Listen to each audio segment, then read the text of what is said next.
Hey everybody, my name is Beth and welcome to my channel. This is where I show regular people like myself how I run two businesses at home while being a stay-at-home mom and not working very hard. So today I'm going to go over our Outdoorsy listing for our 2022 Ram ProMaster 2500, and I'm going to go over Outdoorsy's commission fees.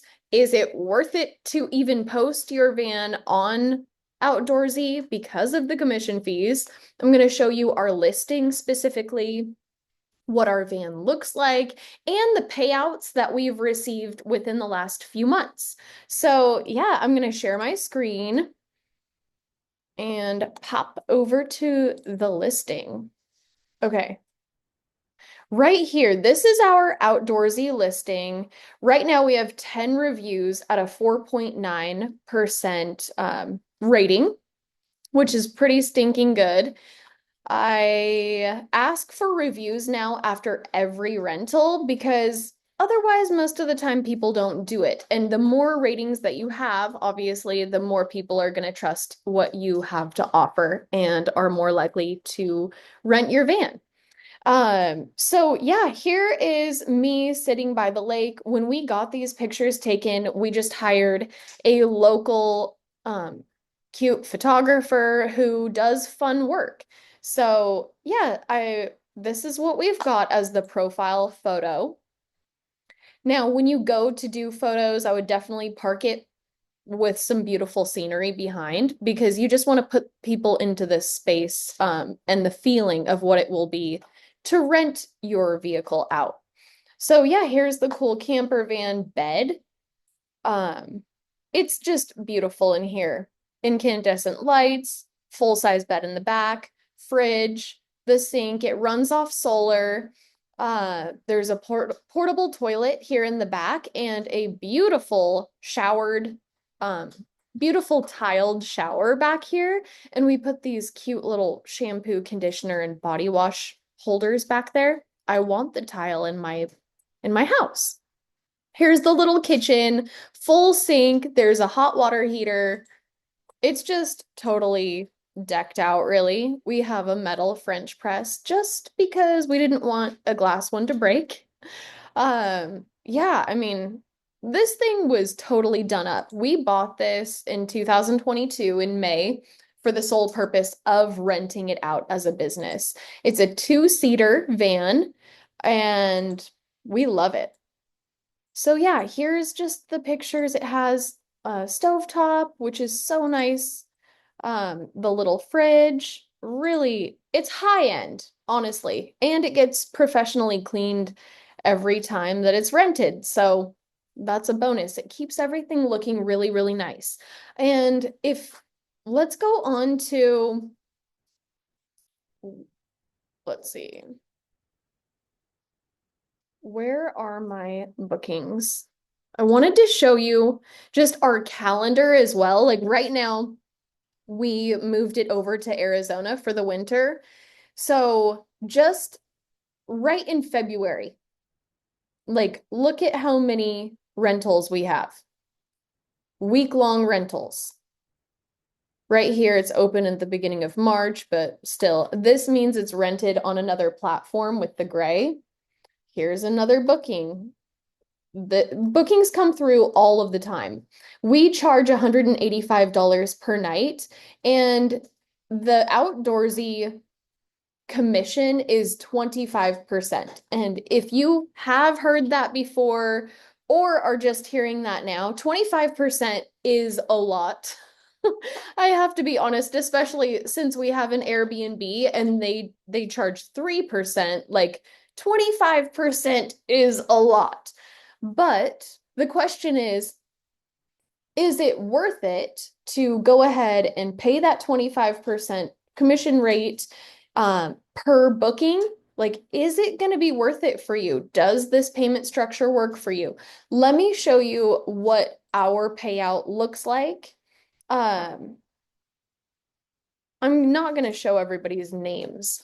So these are all of our most recent bookings and confirmed bookings. So like one that ends on May 10th our payout is going to be $986. Even this is taking into consideration the 25%.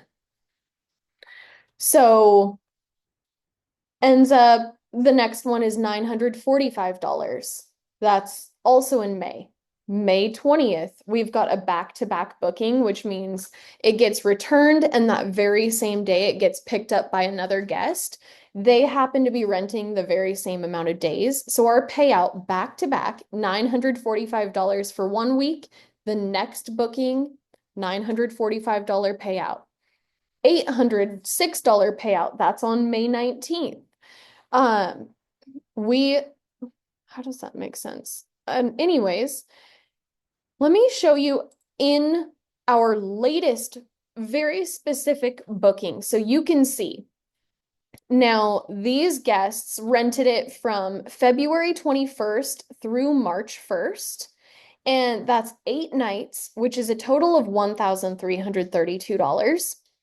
The $150 is a cleaning fee, which absolutely charge a cleaning fee, you guys. People expect it. So don't try to be cool and be like, there's no cleaning fee. Charge them a cleaning fee. You're going to have to pay somebody to do it or pay yourself to do it. It's important. Pay yourself. So the total, $1,482 even.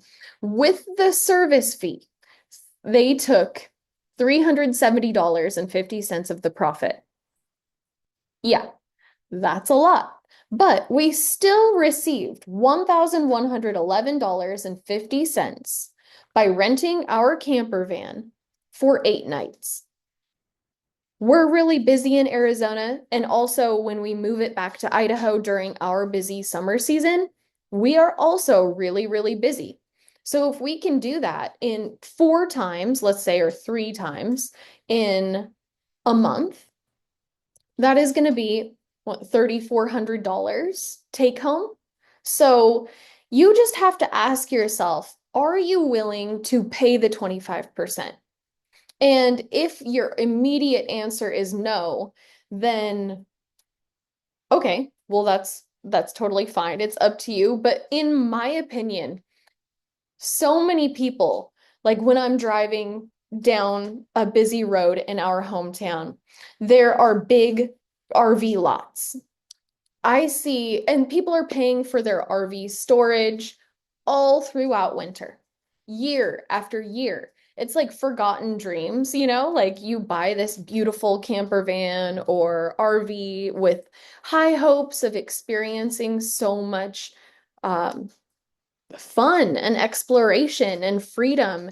But then, you drive down the street and you see hundreds of these camper vans or RVs that are just sitting on the side of the road being rained on and wasted and never used.